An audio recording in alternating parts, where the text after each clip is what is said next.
જય જવાન જય કિસાન ખેડૂત મિત્રો। 6 મહિનાની મહેનત એક દિવસમાં ખતમ।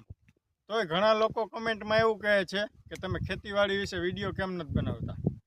6 મહિનાની મહેનત એક દિવસમાં ખતમ થઈ ગઈ છે। હવે વિડીયો બનાવવા માટે કાંઈ રહ્યું જ નથી। કાંઈ વધે તો વિડીયો બનાવું ને।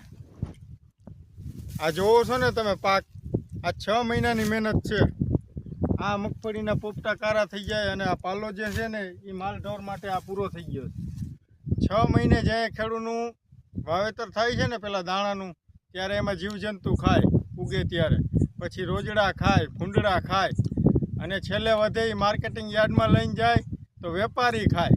અને ખેડૂત જ્યારે પોતાના હક માટે આંદોલન કરે ને ત્યારે ખેડૂત ભાઠાઈ ખાય। અને છતાંય આ સરકાર એમ કહે છે કે ખેડૂતને બહુ સારું। અને રાહત પેકેજની વાત કરું તો હમણાં 947 કરોડનું રાહત પેકેજ જાહેરાત કરી સરકારે। 947 નહીં, 9000 કરોડ આપો ને તોય ખેડૂતને ઓછા પડે એટલી જરૂર છે। આમાં એક વીઘે ઓછામાં ઓછો 7000નો ખર્ચો થયો છે, અને તમે રાહત પેકેજ આપો છો 900 કરોડનું। હવે 900 કરોડમાં એક ખેડૂતના ઘરે એક મહિનાનું અનાજ કરિયાણું પણ ન આવે।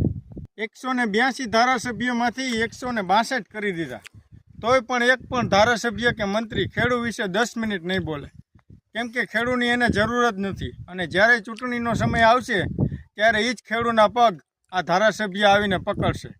હવે તો ખેડૂતો જાગો, કેટલાક ડરીને રહેશો। આમનામ તમે જીવશો ને તો ખેડૂતની આવક બમણી તો નહીં, જે બમણી થવાની હતી ને એની જગ્યાએ જે આવક આવતી હતી ને એમાં પણ ઘટાડો થયો છે। હવે ખેડૂતનો આત્મા જાગે તો સારી વાત છે। એકવાર જરૂર છે 2027માં ખેડૂતને બધાને ભેગા થઈ અને આ સરકારને દેખાડવાની કે ખેડૂતની શું તાકાત છે। અને હું તો બધા ખેડૂતને એક મારા તરફથી એક કહેવા માગું છું, નિવેદન, કે તમારે જેટલું 12 મહિનાનું અનાજ કરિયાણું જોઈને એટલું જ વાવો। દાખલા તરીકે 12 મણ ઘઉં જોઈ છે 12 મહિનાના, તો 1 વીઘાના જ ઘઉં વાવો। અને મગફળીનું તેલ કેટલું જોઈ છે તો એટલી જ મગફળી વાવો, બાકી વધારાનું કંઈ વાવોમાં।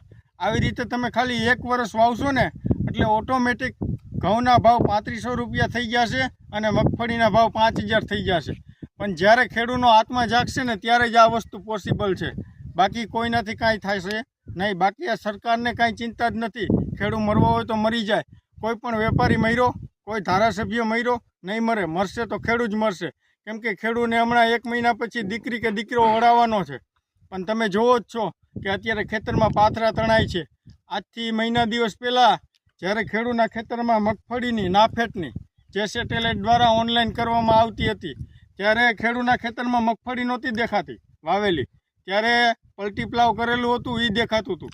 અને અત્યારે સરકારનું સેટેલાઇટ ક્યાં છે? હું સરકારને પૂછવા માગું છું, તમારા ભાજપનું સેટેલાઇટ, એ ભાજપનું સેટેલાઇટ આવીને જોવે કે ખેતરમાં પાથરા તણાય છે કે નથી તણાતા।